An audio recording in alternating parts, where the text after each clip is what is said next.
কংস কারাগার হতে বসুদেব এবং দৈবকীকে কারাগার থেকে মুক্ত করলেন।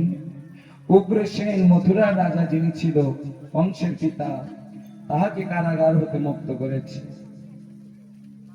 কংস যখন মারা গেছে, কংসের দুটি স্ত্রী ছিল অস্থি আর প্রাপ্তি। পিতার ঘরে গিয়ে যারা সিন্ধুর কাছে নালিশ করছে, গো পিতা, তোমার জামাতাকে কৃষ্ণ মেরে ফেলছে।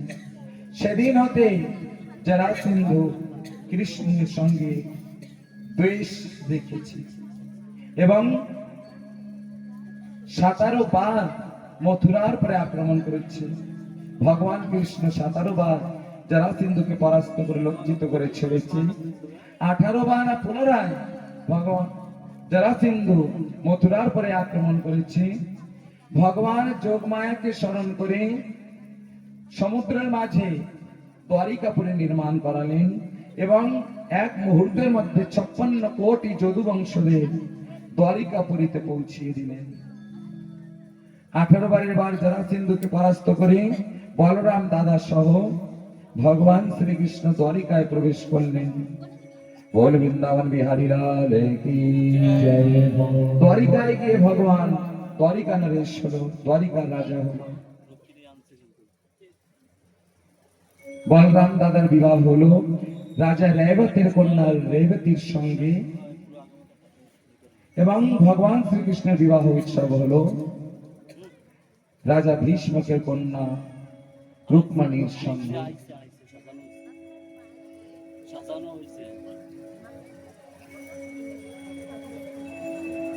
ভগবান শ্রীকৃষ্ণ রুক্মিণী দেবীকে গিরিজা দেবীর মন্দির থেকে হরণ করে দ্বারিকাপুরীতে নিয়ে আসছে এবং দ্বারিকাতে শুভ লগ্ন শুভ সময়ে জেনে দ্বারিকাতে বিবাহ উৎসব আরম্ভ হলো। আসুন আমরা একটু বিবাহ উৎসব দর্শন করবো।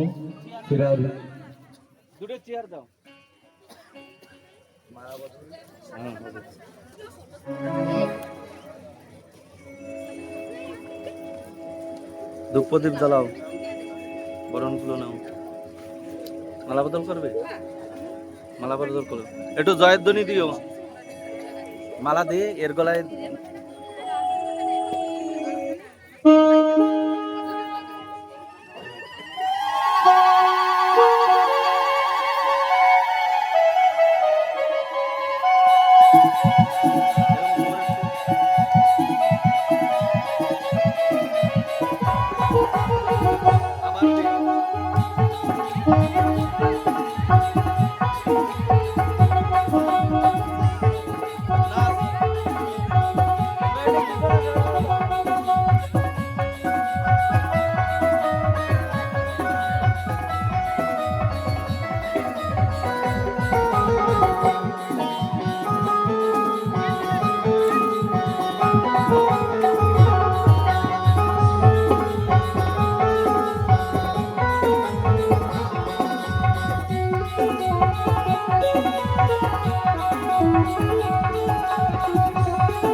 राधे बोलिए राधे राधे। दूल्हा बने रे नंदला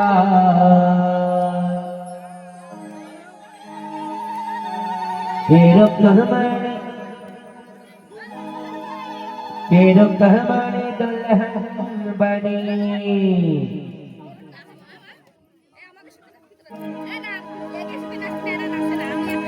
दुल्हा बने रे नंदलाल मेरो कहमाने दुल्हन बने दुल्हा बने रे नंदलाल मेरो कहमाने दुल्हन बने दुल्हन बनी दुल्हन बने दुल्हन बनी दुल्हन बने दुल्हा बने रे नंदलाल मेरो कहमाने दुल्हन बने दुल्हा बने रे नंदलाल मेरो कहमाने दुल्हन बने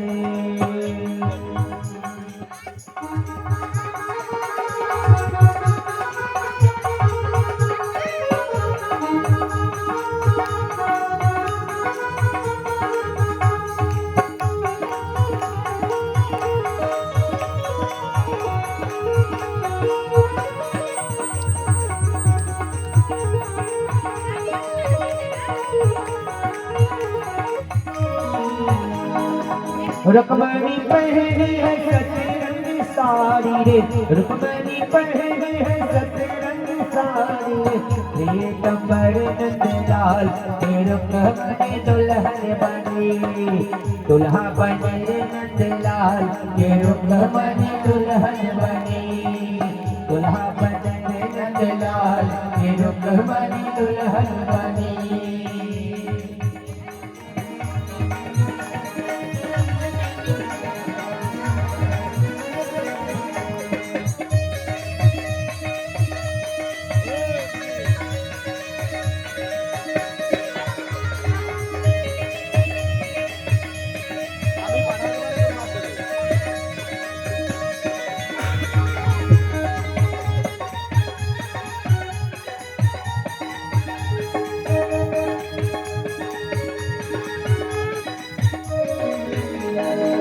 रुक्मणी पहने है मोतियन माला रे रुक्मणी पहने है मोतियन माला रे दुल्हा बैजन के माल तेरो कहमाने दुल्हन बने दुल्हा बने रे नंदलाल तेरो कहमाने दुल्हन बने दुल्हा बने रे नंदलाल तेरो कहमाने दुल्हन बने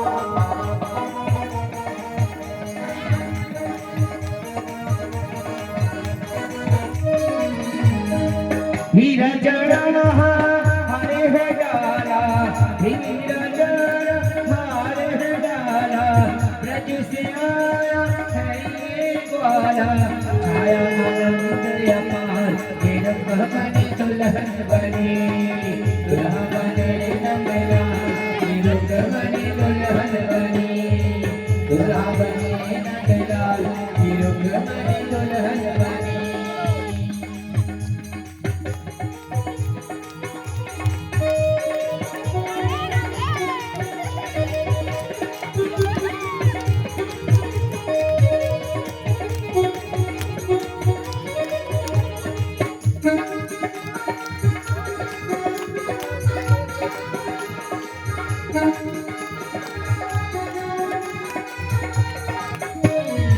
रुक्मणी माया प्यारो लागे रुक्मणी माया प्यारो लागे दुल्हन बिहरे कमाल मेरो कहमाने दुल्हन बने दुल्हा बने नंदलाल मेरो कहमाने दुल्हन बने दुल्हन बनी रे दुल्हन बनी दुल्हन बनी रे दुल्हन बनी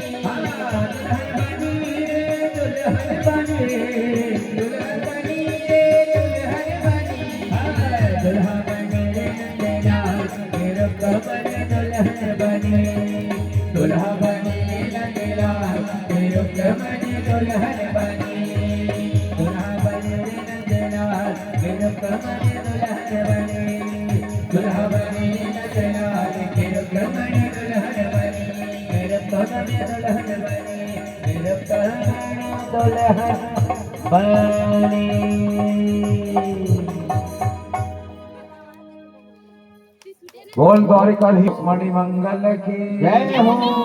श्रीराधे সকল ভক্তগণ নিজ নিজ জায়গায় বসে কথা প্রসঙ্গ শ্রবণ করবেন। ঠাকুরের বিবাহ হলো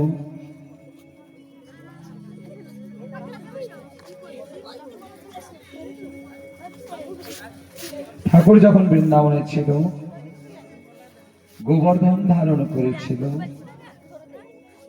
তখনের একটা চরিত্র বলছি।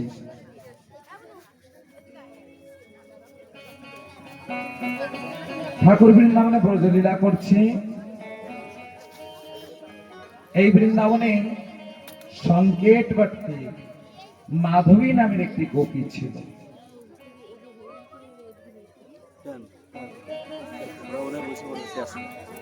মাধবীর বিবাহ হলো ঠাকুরেরই শাখা সুন্দর নামের গোপীর সঙ্গে। ছোট্টবেলায় বিবাহ হলো। বৃন্দাবনে আজও 12 বছর 13 বছরে মেয়ের বিবাহ ঠিক হয়ে যায় এবং বিবাহ হয়ে যায়। কিছু কিছু জায়গায় 12 বছর 13 বছর 14 বছর 15 বছরের মধ্যে মেয়েদের বিবাহ হয়ে যায় বৃন্দাবনে, গ্রামের ভিতরে। বিবাহ যখন হয়, মেয়ে বাপের বাড়িতেই থাকে, সিঁদুর পরে, এবং যখন মেয়েটা 18 বছর 20 বছরের হয়, তখন পুনরায় আবার গহনা করে পায়ে বিছিয়া এবং পার তোরা পরিয়ে ছেলেটা মেয়েকে নিয়ে যায় তার শ্বশুর বাড়িতে। মানে একভাবে দেখা যায় বিবাহ ঠিক হয়ে আছে, সাগাই হয়ে গেছে, মঙ্গল হয়ে গেছে।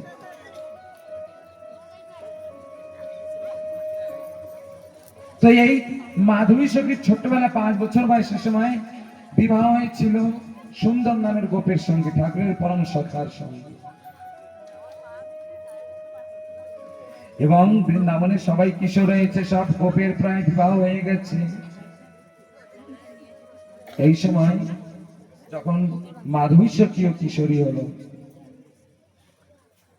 মাধবী সখীরও আবার পুনরায় গহনা করে তার সুন্দর নামের সব সুন্দর গোপ তাকে নিতে আসছে তার স্বামী। মাধবী সখীর মা মাধবী সখীকে সবসময় একটা কথা বলতো, মাধবী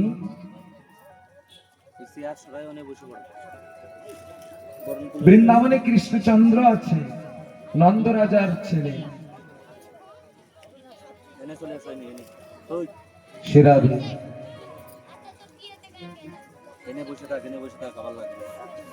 সামনে দিয়ে বারবার কেউ বিশেষ দরকার না হলে ওঠা বসা করবে না, আসা যাওয়া করবে না, বিশেষ দরকার হলেই সামনে আসবে। মাধবী সখীর মা একটি কথা শিখিয়ে দিয়েছে মীরাবাই এই মাধবীকে, যে মাধবী নন্দলাল আছে, শ্রীকৃষ্ণ তার নাম, তাকে কখনো তার কাছে যাবে না, তাকে কখনো ডাকবে না, সে যদিও ডাকে তার ডাকের প্রতি উত্তর দেবে না, তাকে দেখবেও না, আর নিজেকেও তাকে দেখতে দেবে না, আড়ালে থাকবে। যদি নন্দনন্দন কোন পথের নন্দনন্দনকে দূর হতে দেখো, সেই পথ থেকে সরে যাবে, তার নামও নেবে না তুমি। মাধবী সখী বলছে, কেন মা? মাধবী সখীর মা বলছে, হে মাধবী, যদি একবার কেউ নন্দনন্দনকে দেখে নেয়, তাহলে তার যার সংসার করা হবে না। বাস্তবিক সত্য কথাই বলছি।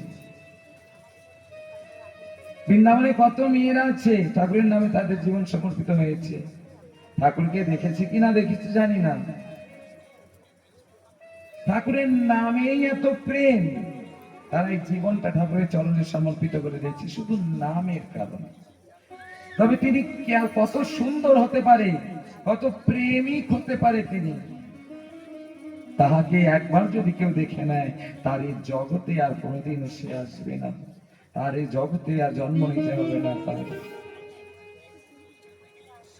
মাধবী সখীর মা মাধবী সখীকে ভালো করে বুঝে পেরেছে, আর মাধবী সখীও মায়ের কথা মেনে নিয়েছে। কৃষ্ণর নামও সে উচ্চারণ করে না, যদিও কখনো যমুনায় জল ভরতে যেত ঠাকুর আমার মাধবী সখীর পিছনে যেত আর মাধবীকে ডাকতো, মাধবী কোনদিন ডাকে প্রতি উত্তর করতো না। কেমন একটি বিচিত্র ব্যাপার যে আমরা চাই, ভক্তরা চাই ভগবান আমাকে ডাকবে। বৃন্দাবনের গোপীদের নাম ধরে ধরে ডেকেছিল বেনু না দে, আর ভক্তগণের হৃদয়ে আসা ঠাকুর তুমি আমাকে কবে তোমার বৃন্দাবনে ডাকবে, কবে আমার নামে ডাক আসবে, আমি তোমার মধুমাখা বৃন্দাবনে যাব।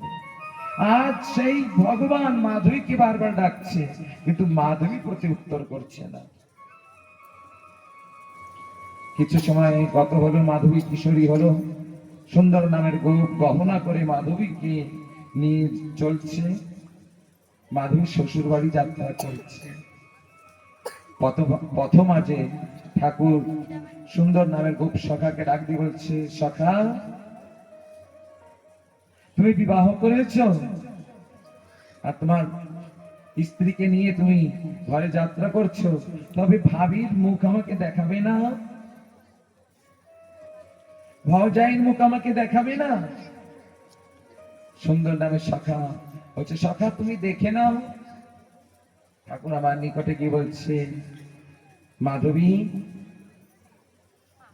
ও মাধবী একবার আমাকে দেখে নাও।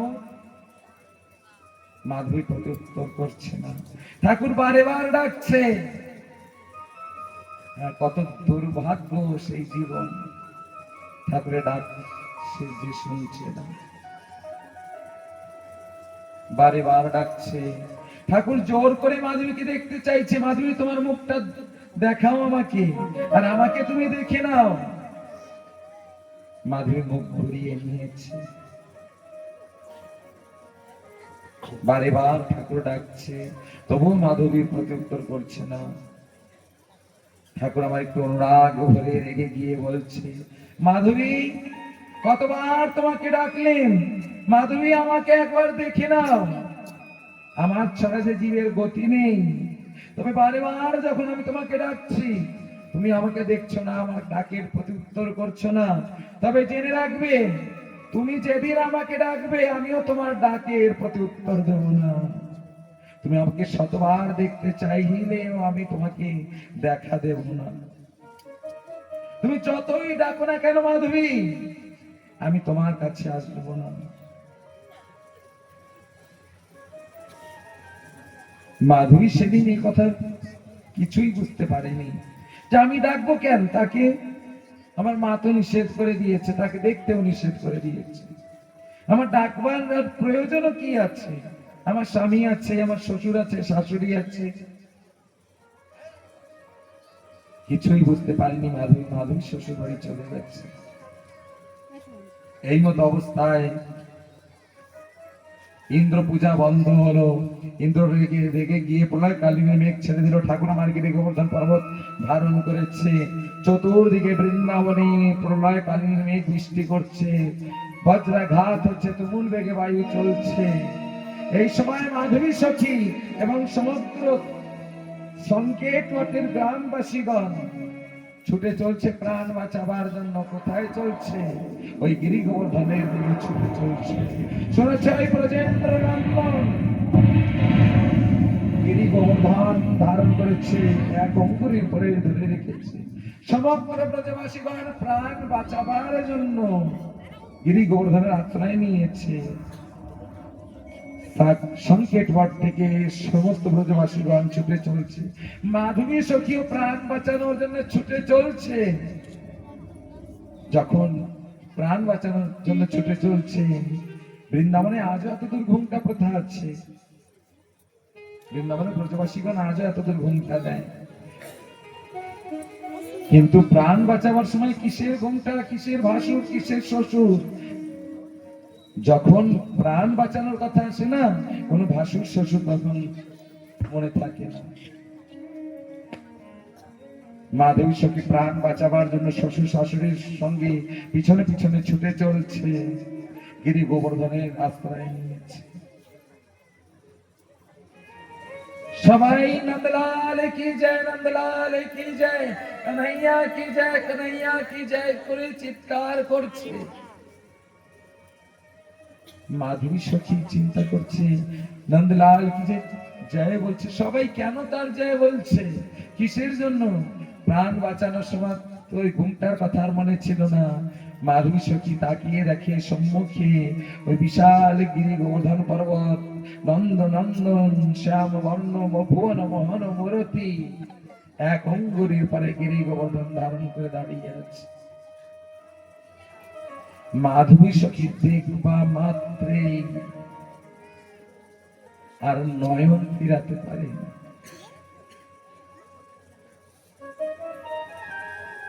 নয়নে যেন মাধবী সখীর স্থির হয়ে গেছে, পলক আর যেন পড়ছে না, মাধবী সখী নয়ন ফিরাতে পারছে না।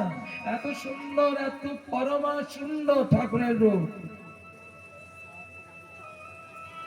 সকলে নন্দলাল কি জয়, নন্দলাল কি জয় বলছে।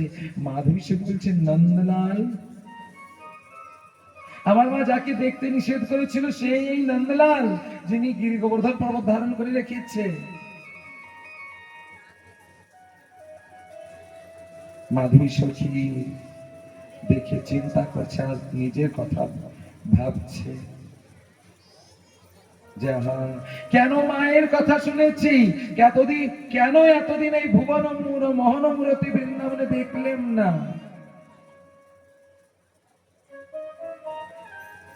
মার কথা ভেবে চিন্তা করে বলছে, মা তুমি আমাকে এমন কথা কেন শিখিয়ে দিয়েছিলে যে নন্দ নন্দনকে কোনোদিন দেখবে না?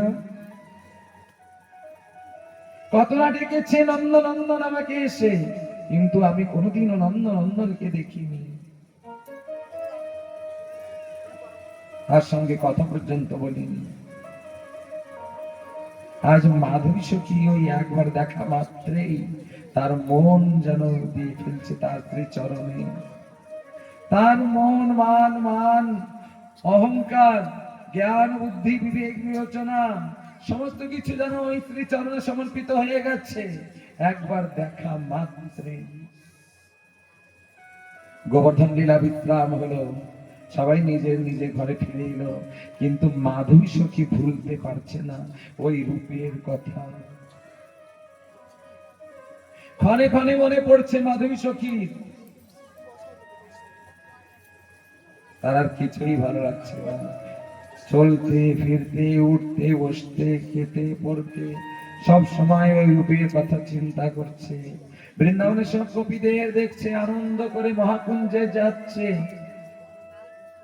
গোপীদের কাছে আবার কথা শুনতে পায় যে ঠাকুর আজ পরম সুন্দর রূপ ধারণ করে পীত বস্ত্র পরিধান করে মহাকুঞ্জে এসেছিল, সুন্দর রাসবিহার হয়েছে।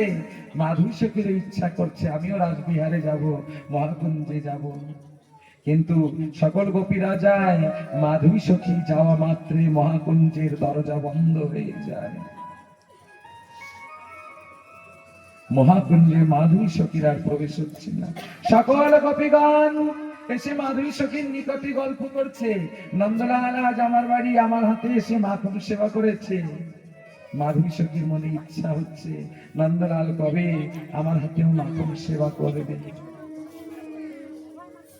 সকল গোপীগণ এসে বলে, নন্দলাল আমার আজকে মাখনের বাড়ি ভেঙে ফেলছে, অনেক উপহাস করেছে, আনন্দ হয়েছে।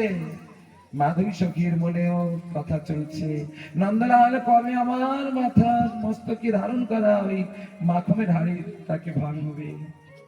সব গোপীরা দড়ি মাখনের হাড়ি নিয়ে যাত্রাকারী নন্দলাল একা করে সকলের গুলেল মেরে সকল গোপীদের মাথনের হাড়ি ভেঙে ফেলে, কিন্তু মাধবী সখীর দধির হাড়ি মাথনের হাড়ি কোনোদিনও ভাঙে না।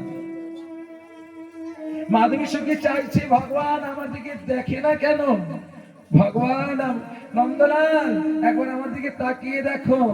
নন্দলাল আর দেখছে না, কারণ নন্দলাল সুযোগ দিয়েছিল, একবার নয় অনেকবার সুযোগ দিয়েছিল। মাধবী আমাকে দেখে নাও, দেখে নাও, আমার বিনা যে জীবের গতি নেই। সেদিন আমি নন্দলালের দিকে তাকিয়ে দেখিনি। আজ নন্দলাল আমার দিকে দেখছে না, অন্তর কাঁদছে মাধবী সখীর, কিন্তু ঠাকুর তার দিকে দেখছে না। মাধবী সখী যেন উন্মাদ অবস্থায় পাগলিনীর মতন প্রায়, তার আহার বন্ধ হয়ে গেছে, যেন কিছু খেতে ভালো লাগে না, খিদা তৃষ্ণা কিছুই তার নেই। দিনে দিনে কালক্রমে ব্রজলীলা বিশ্রাম হলো। গোলক থেকে যারা এসেছিল তারা এক এক করে সবাই চলে গেল। মাধবী সখী একাকী পড়েছিল, মাধবী সখী যেতে পারেনি। মাধবী সখী একা পড়ে কাঁদছে। ওগো নন্দলাল, সবাই তো ফিরে গেল গোলকে, আমার তো গতি হলো না। কত না কেঁদেছিল মাধবী সখী বৃন্দাবনে, কুঞ্জ সাজিয়ে কত না বসেছিল কুঞ্জে। মাধবী সখী কুঞ্জে ভগবান কোনোদিনও যায়। কত না মালা গেঁথেছিল মাধবী সখী, অন্যান্য গোপীদের দেখেছে মালা গাঁথতে, আর সমস্ত গোপীদের মালা ঠাকুর পরেছে। মাধবী সখীও মালা গেঁথেছিল, কিন্তু মাধবী সখীর মালা কোনোদিনও ঠাকুর পরিধান করেনি। ওগো ভক্তগণ, এক ভগবান এখনো আমাদের ভালোবাসে, তাই বারবার অবসর দিচ্ছে।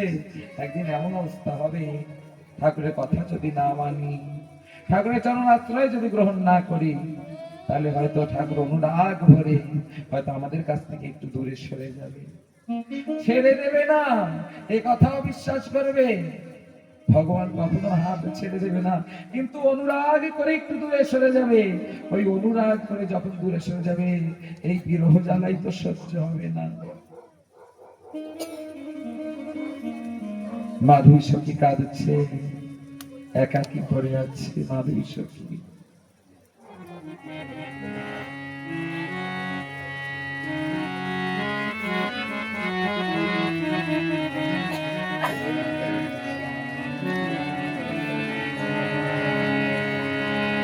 বেলা গেল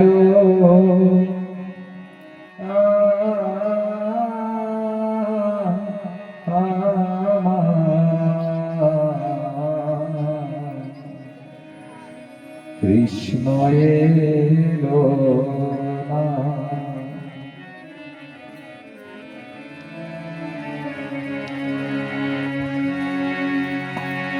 বেলা গেল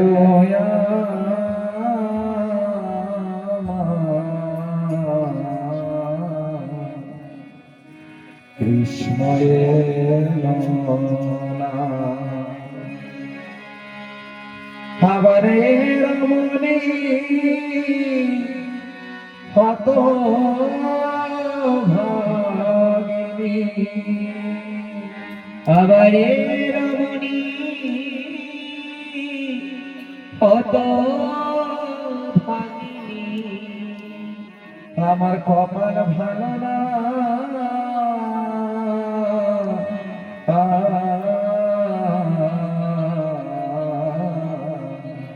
কৃষ্ণ এলো না। বেলা গেল সখী, কৃষ্ণ এলো না। বেলা গেল ও সখী, কৃষ্ণ এলো না। বেলা গেল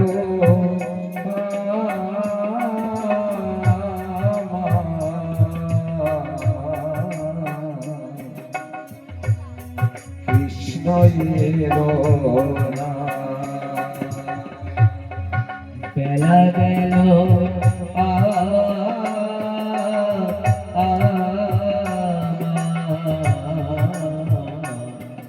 কৃষ্ণ এলো না। বাবারে রমণী হত ভাগিনী, আবার রমণী হত ভাগিনী আমার কপাল ভালো না।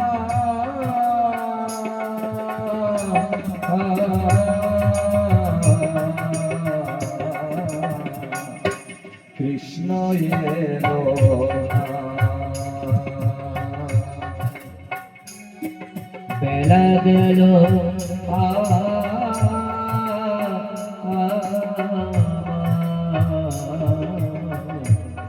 কৃষ্ণ এলো না।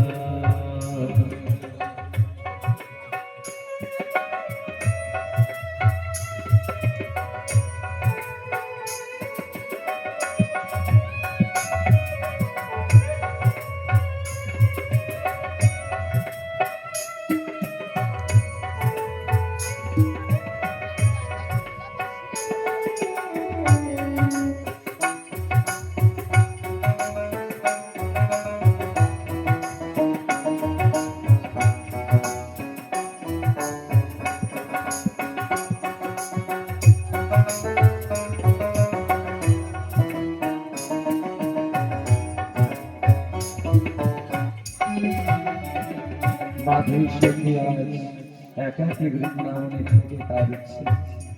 ভগবান আমার ব্রজলীলা করে সকল ব্রজবাসীদের সঙ্গে করে নিয়ে চলে এসেছে।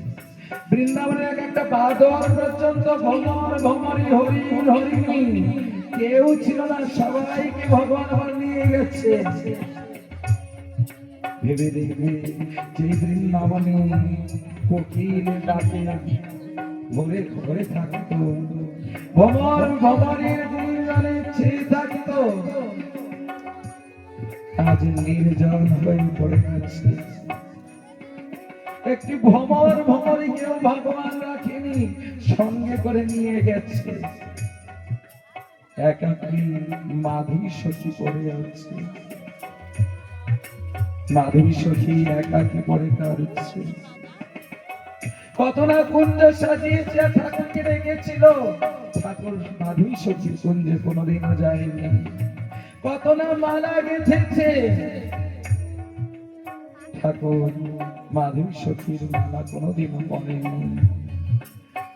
বৃথা গেল মালা গাঁথা,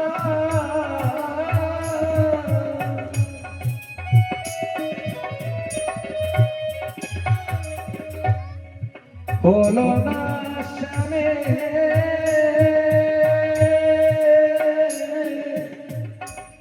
শ্যামের দেখা,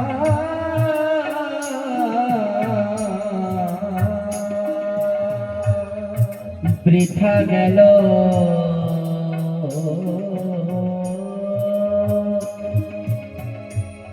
আমার মালা গাঁথা।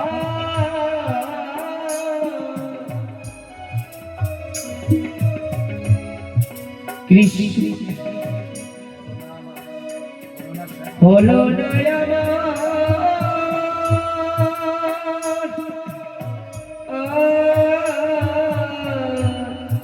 শ্যামের দেখা, ফুটবে না তয়ার বকুল চাপা, ফুটবে না আর বকুল চাপা শ্যামের বিনা।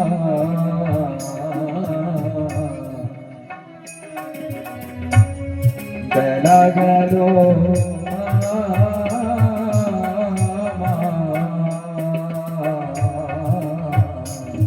কৃষ্ণ এলো না।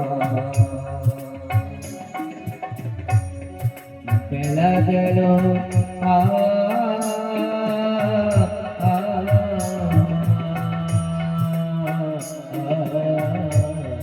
কৃষ্ণ এলো না। ব্রজে আর হবে না জল কেরি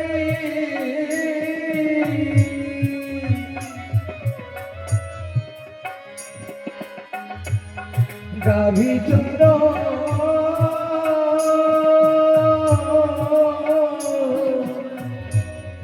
ননি চুরি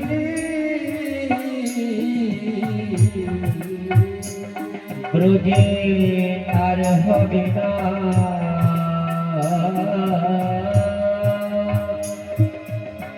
চলো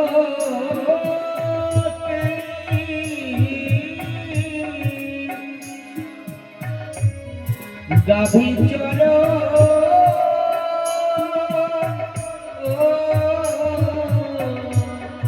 ননি চুরি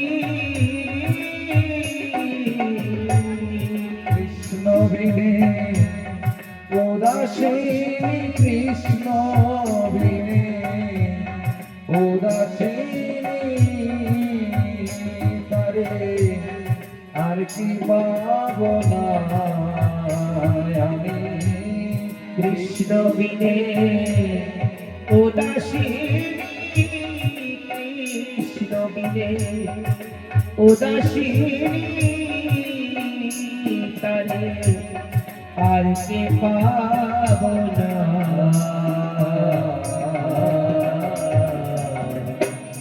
কৃষ্ণ এলো না বেলা গেল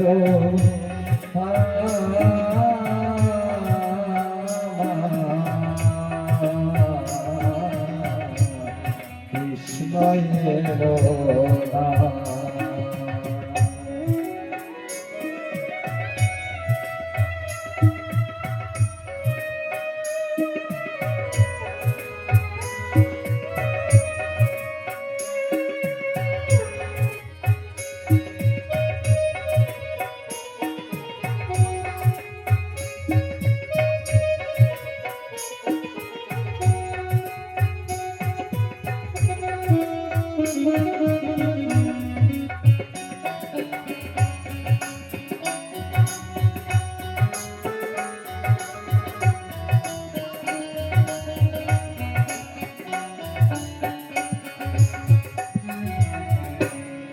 দিনের দিনে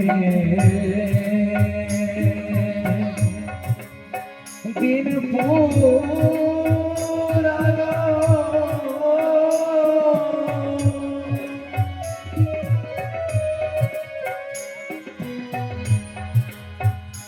আমার জীবন রবি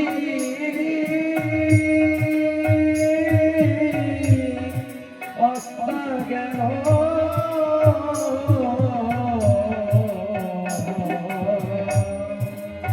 আমার দিনের দিনে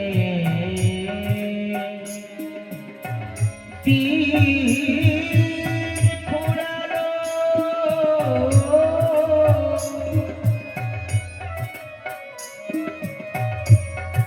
আমার জীবন রবি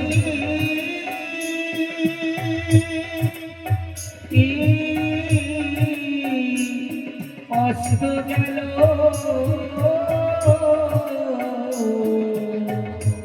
মাধুরী সখী আজ দিনের শেষে পড়ে কাঁদছে আহা ব্রজে কতদিন আছি কতবার নন্দলাল আমাকে ডেকেছে আমার দিনগুলো বৃথাই গেল তার সেবা হলো না তার ডাক শুনলেন না আজ দিনের শেষে ভুলের অনুতাপ নিয়ে মাধুরী সখী কাঁদছে আমার দিনের দিনে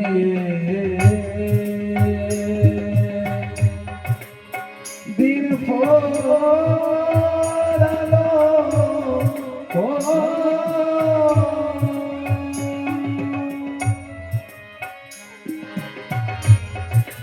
আমার জীবন রবি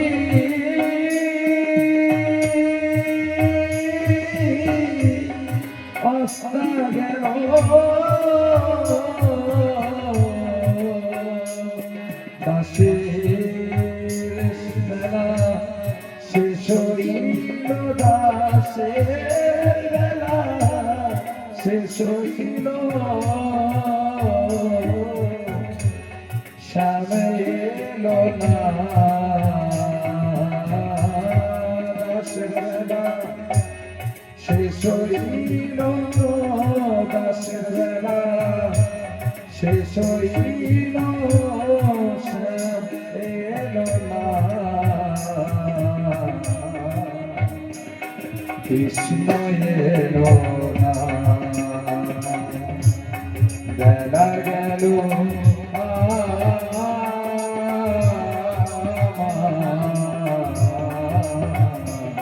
কৃষ্ণ এলো না, বেলা গেল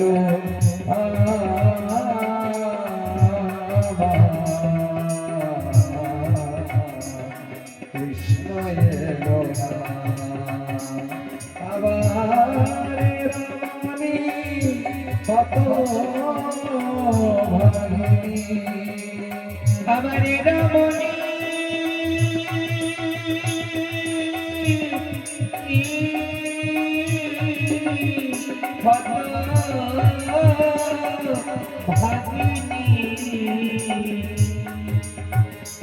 আবার রমণী কত ভাগিনী, আমার কপাল ভালো না।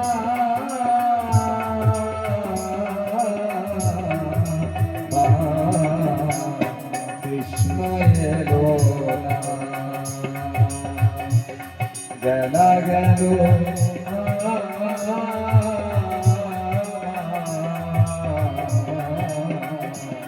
কৃষ্ণ এলো না, বেলা গেল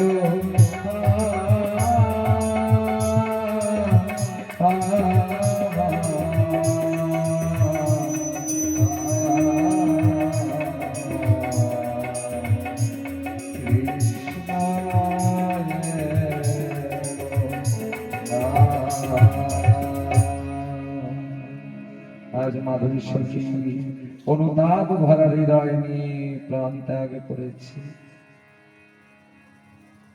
হৃদয় বড় জ্বালা ছিল, ব্যথা ছিল। হয়তো অন্তিম সময়ে মায়ের কথা মনে পড়ছে। মা,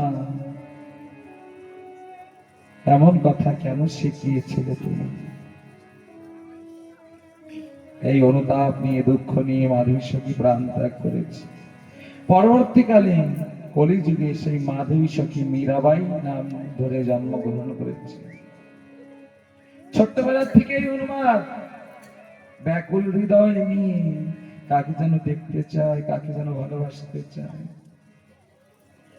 কার কথা যেন মনে পড়ছে। মীরাবাই যখন ৫ম বছর বয়স, একটি সাধু এসে মীরাবাইকে গিরিধারী লালকে দিয়েছিল। আহা, মীরাবাই গিরিধারী লালকে পেয়ে মনে হলো মীরাবাই যে না জানি কত জন্ম জন্মান্তরে ইনি আমার আপন। মীরাবাই গিরিধারী লালকে সেবা করা শুরু করলো। সারাটি জন্ম ধরে মীরাবাই কাঁদছে ঠাকুরকে পাওয়ার জন্য। কত না কেঁদেছিল মীরাবাই, আপনারা সবাই হয়তো জানেন।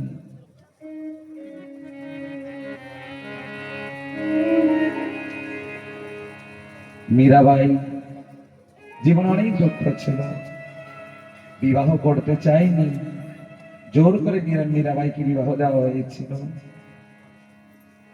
শ্বশুর বাড়িতে কেউ মীরাবাইকে তেমন ভালোবাসত না, তার স্বামী মারা গিয়েছে। ননদ উদয় বাইসা মীরাবাইকে জ্বালাতন করত, কষ্ট দিত। তার দেওয়ান বিক্রমাদিত্য তাকে মারবার চেষ্টা করছে, বিষ দিয়ে মীরাবাইকে মারতে চেয়েছে। ভূত মহলে রেখে দিয়েছে মীরাবাইকে মেরে ফেলবে বলে। মীরাবাই নামে কলঙ্ক তুলছে, মীরাবাইয়ের চরিত্র ভালো না। কত না জ্বালা যন্ত্রণা মীরাবাইকে দিয়েছে। মীরাবাই শুধু গিরিধারী লালের সম্মুখেই কাঁদছে, আর গিরিধারী লালকে বলছে স্বামী মারা গেছে, বাপের বাড়ি চলে গেছে। বাপের বাড়িও বেশি দিন থাকতে পারেনি, পুনরায় স্বামীর বাড়ি চলে আসছে। আপন বলতে তার কেউ ছিল না তখন। মীরাবাই চিন্তা করছে যে আমার আপন বলতে তো আর কেউ নেই, আমার আপন বলতে একজন আছে, তিনি বৃন্দাবনে আছে।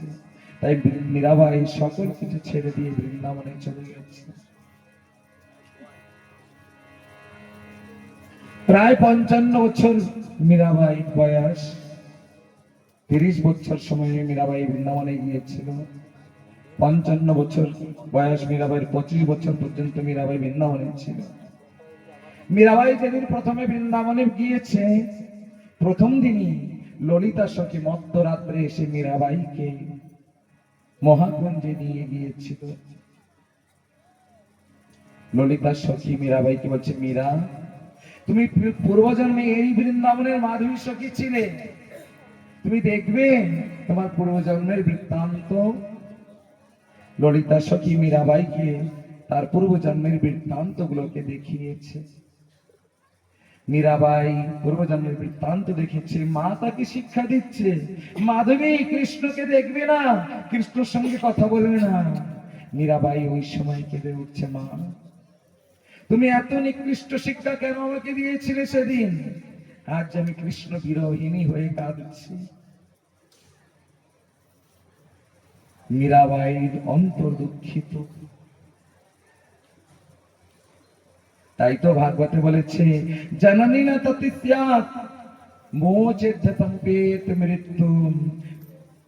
সেই মা মা নয়, যেই মা নিজ সন্তানকে ঈশ্বরের পথে অগ্রসর না করে দেয়। মা তুমি কেমন মা হয়েছিলে আমার? তুমি কেমন মা হয়েছিলে? যে আমাকে এমন একটি শিক্ষা দিয়েছিল, সেই শিক্ষার কারণে কৃষ্ণ বিরহ আমার জীবনে ঘটেছে। তোমার শিক্ষার কারণে আজ আমি ভগবান শ্রীকৃষ্ণের থেকে দূরে আছি, তাই আমার কাঁদতে হচ্ছে। কত না কেঁদেছি, কত না দুঃখ জ্বালা যন্ত্রণা সহ্য করেছি, শুধু একই মায়ের শিক্ষার কারণে।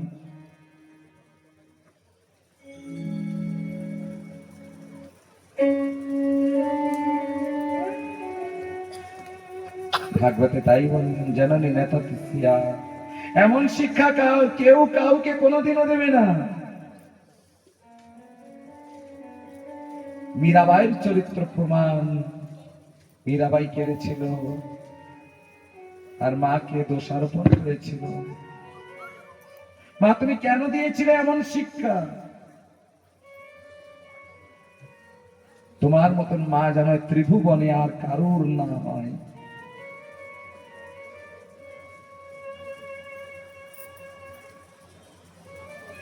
মীরাবাই 55 বছর বয়সে সময় বৃন্দাবন ছেড়ে চলে যেতে হয়েছিল। সেদিনও মীরাবাই কেঁদেছিল।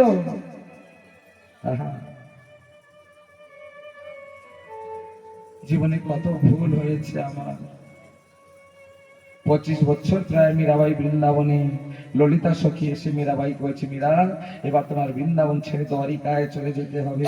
মীরাবাই আজও কাঁদছে, বৃন্দাবন ছেড়ে যাওয়ার সময়। সেদিনও কেঁদেছিল যেদিন বিবাহ হয়েছিল, সেদিনও কেঁদেছিল যেদিন মীরাবাই স্বামী মারা গিয়েছিল, সেদিনও কেঁদেছিল মীরাবাই যেদিন মীরাবাই দেওর বিক্রমাদিত্য মীরাবাইকে চরিত্রহীন বলেছিল। মীরাবাই কান্না বন্ধ হচ্ছে না। সেদিনও কেঁদেছিল যেদিন মীরাবাইকে বিষ দিয়েছিল। আজও মীরাবাই কাঁদছে। ললিতা সখী বলছে, বৃন্দাবন ছেড়ে তোমার চলে যেতে হবে।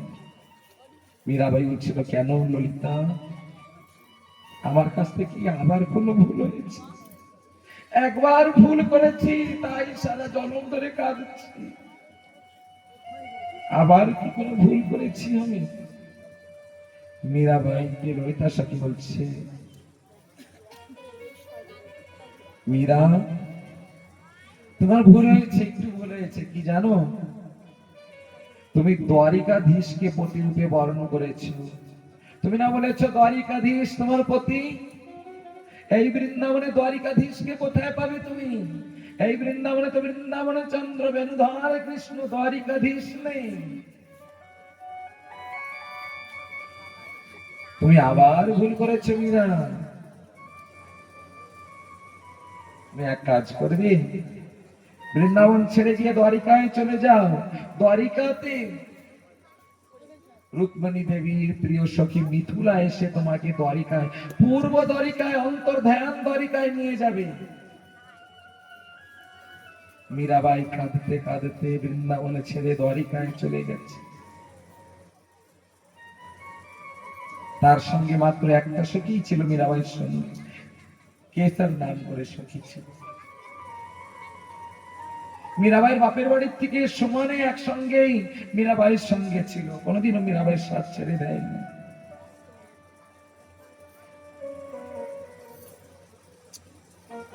দ্বারিকায় পৌঁছিয়েছে।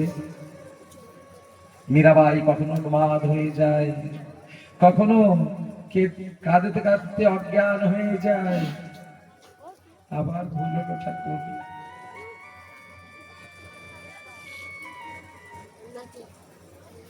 মীরাবাইয়ের কান্না দেখে অন্তর্ধান দ্বারিকাপুরীর থেকে রুক্মিণী দেবী তার প্রিয় দাসী মিথুলাকে পাঠিয়ে দেয়, যাও মিথুলা, মীরাবাই কাঁদছে, দ্বারিকাধীশকে পাওয়ার জন্য মীরাবাইকে নিয়ে আসবে। মিথুলা গিয়ে মীরাবাইকে অন্তর্ধান জগৎ দ্বারিকাপুরীতে নিয়ে যায়। দ্বারিকাপুরীতে গিয়ে মীরাবাইয়ের দ্বারিকাধীশের সঙ্গে বিবাহ হয়। আবার মিথুলা রেখে যায় দ্বারিকায়।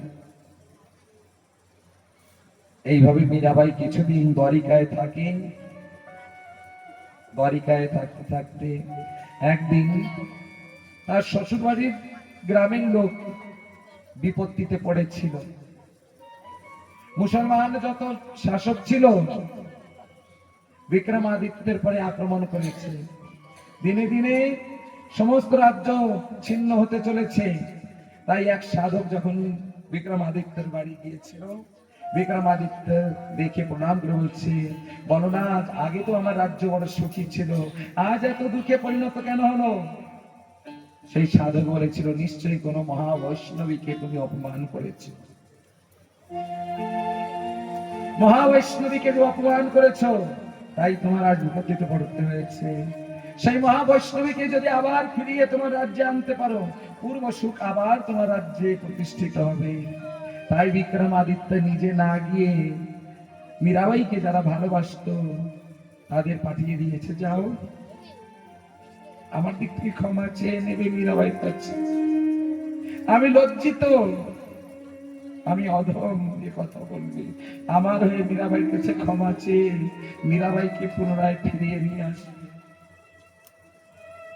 মীরাবাই এই সময় দ্বারিকায় দ্বারিকাধীশ মন্দিরে কত সাধু মহন্ত এবং মীরাবাই শ্বশুর বাড়ির গ্রাম থেকে কত লোক গেছে। মীরাবাইকে বলছে, মীরাবাই, আমাদের ভালোর জন্য, আমাদের মঙ্গলের জন্য তোমার আমাদের রাজ্যে যেতে হবে। মীরাবাই চিন্তা করছে, সাধু মহন্ত আসছে আমাকে নিতে এবং জনসাধারণের মঙ্গলের জন্য আমার তাদের গ্রামে যেতে হবে। মীরাবাই চিন্তা করে পারছে না, হে দ্বারিকানাথ, যে রাজ্য ছেড়ে আসছি সেই রাজ্যে কি আবার ফিরে যাব?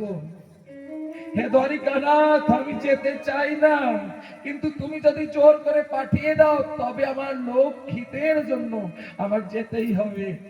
কিন্তু আমি তোমার বিরহ, তোমার থেকে আর দূরে থাকতে পারবো না। হে দ্বারিকানাথ, আমি তোমার চরণ ছেড়ে আর কোনো কালের জন্য দূরে থাকতে পারবো না। হঠাৎ মন্দির থেকে দিব্য জ্যোতি প্রকট হলো। দিব্য জ্যোতি প্রকট হলে কে জানো মীরাবাইকে দুহাত বাড়িয়ে আহ্বান করছে। মীরাবাই ওই দিব্য জ্যোতির মধ্যে, আলোর মধ্যে ছুটে চলছে, দ্বারিকানাথ দ্বারিকানাথ করে। ওই দিব্য আলোর মধ্যে সবার দেখতে দেখতে মীরাবাই প্রবিষ্ট হয়ে গেল। দ্বারিকার দ্বারিকাধীশ মন্দির যেমন ছিল আবার হয়ে গেছে। সকলে খুঁজছে মীরাবাই কোথায় অন্তর্ধান হয়ে গেছে, কোথায় চলে গেছে। মীরা মীরা বলে সবাই কাঁদছে, তালাশ করছে, খুঁজছে, কিন্তু মীরাবাইকে আর পেল না। মীরাবাইয়ের পরম গতি হলো, তার কান্নার দিবস শেষ হলো। श्री राधे बोल वृंदावन बिहारी लाल की जय हो। मीराबाई परम गति हलो।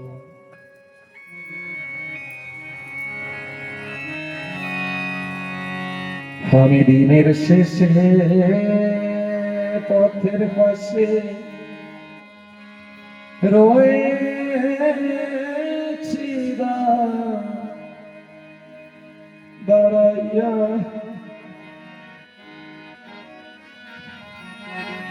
ও দিন বন্ধুরে কবে নিবে ধরি,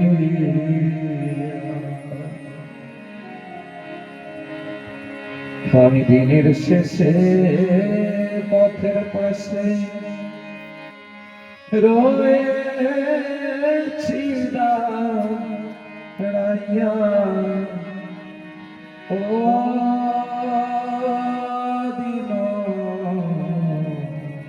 বন্ধুরে কবে আমায়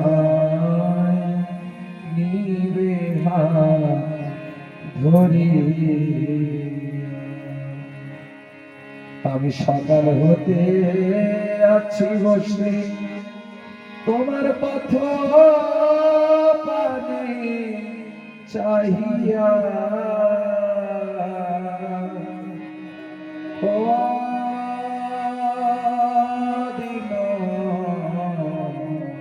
বন্ধুরে কবে আমায় নিবে ধরে। দিনের শেষে পথের পাশে রইয়াছি দাঁড়াইয়া, ও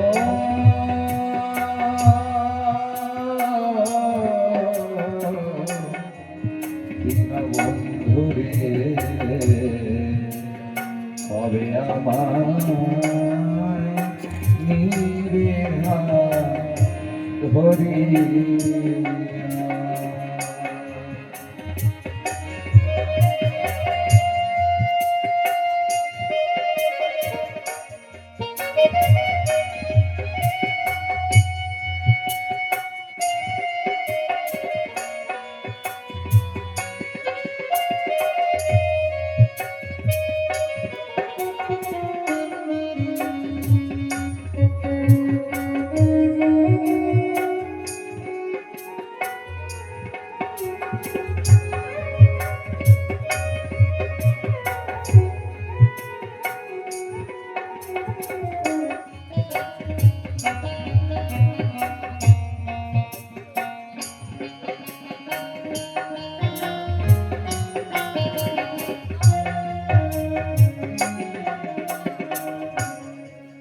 বেলা গেল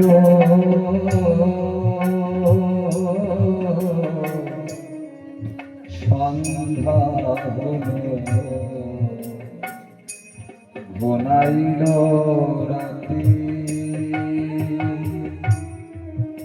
একা পথে চলতে হবে, কেহ নয় সাথী।